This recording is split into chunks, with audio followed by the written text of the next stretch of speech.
Всем здравствуйте! В этом видео я покажу вам, как я покрываю лаком корзины, сумки, абажуры. Принцип везде один и тот же. Я беру лак. Если он густой, я все-таки, даже если это финиш, я немножко его разбавляю. Вот. И потом просто наношу. Но очень важно хорошо это все растереть.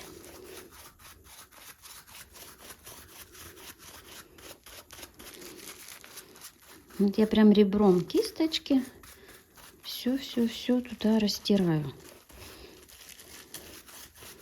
До этого этапа я грунтовала изделие, то есть я лак делала прям жиденький такой, как жидкая сметанка.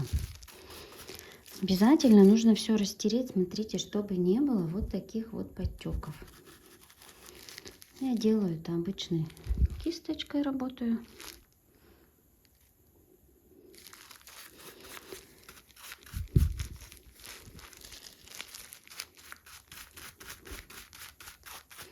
И вот у меня образовываются вот такие подтеки. Вот этого допускать нельзя. Обязательно это все нужно растереть. Сначала я делаю это своей кисточкой, которой я наносила лак. Здесь хорошо видно подтеки. Обязательно я ребром кисти прохожусь. Если не получается, только получаются такие разводы, в этом случае я беру сухую кисть и прохожусь вот таким образом сухой кистью. Обязательно нужно все растереть между плетением. Если кисть мягкая, возьмите более жесткую, но не царапающую изделие.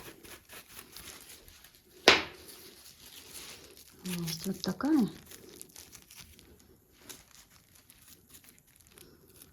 Вот, особенно вот в этих микро местах. Я просматриваю всю корзинку и убираю все, что лишнее.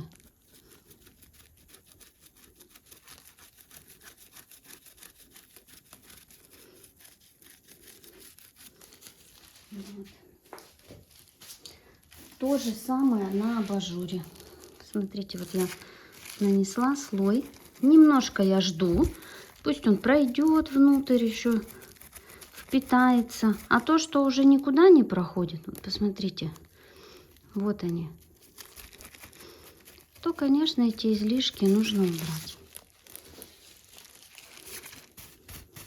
Здесь лучше действовать более мягкой, работать и широкой кистью.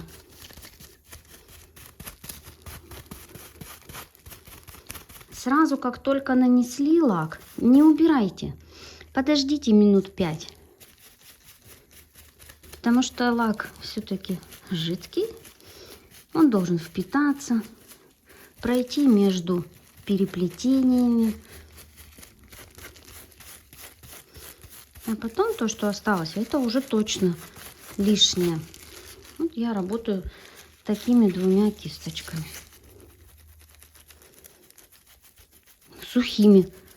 Обязательно излишки я убираю только сухими кисточками.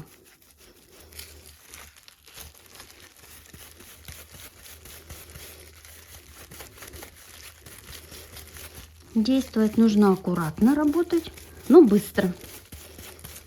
Потому что если вы не уберете вот эти излишки лака, вот эти подтеки, это все останется. И вид изделия будет испорчен. Потом уже это никак не будет возможности никакой это все устранить. Поэтому нужно все делать вовремя. Вот. Поэтому чаще всего я абажуры покрываю так. Вверх покрою и потом 2 яруса. Нанесу лак. И потом уже сухой кистью пройду, уберу излишки. на верхушке абажура и на 2 ярусах. Дальше следующие ярусы покрываю. Вот таким образом. Давайте вот на сумке тоже покажу. Как раз сумка. Я ее покрыла. И как раз прошло несколько минуток. Вот очень хорошо видно.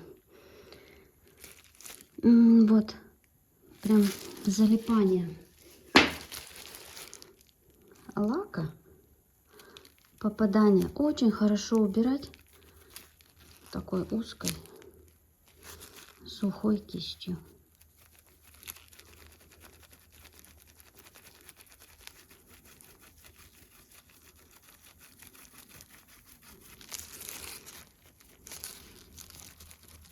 Это процесс не очень быстрый, но и затягивать не нужно.